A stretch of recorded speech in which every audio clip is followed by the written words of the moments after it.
The Metal Devil Diamond Edge Circular Saw Blade from the M.K. Morse Company. A safer, more durable, and economical alternative to composite abrasive wheels.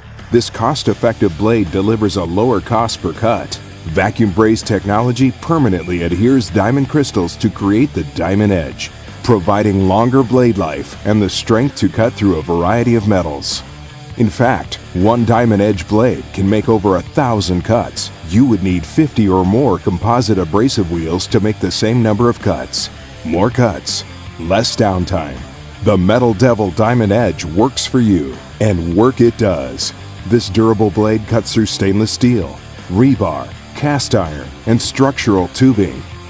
The Metal Devil Diamond Edge blade works on the same high RPM tools that run abrasive wheels. But unlike abrasive wheels, the solid steel body of the Metal Devil Diamond Edge blade maintains its diameter and cutting depth, providing better control and more precise cuts. The Metal Devil Diamond Edge blade is a safer option than bonded abrasive wheels. The thin kerf design of the Diamond Edge blade yields less dust, debris, and sparking. Moreover, this blade is solid steel and less likely to break apart like typical composite abrasive wheels. An additional bonus: no noxious odors with the Metal Devil Diamond Edge. Long-lasting blade, consistent performance, cost-effective. It's the right blade for cutting a variety of metals with higher RPM tools.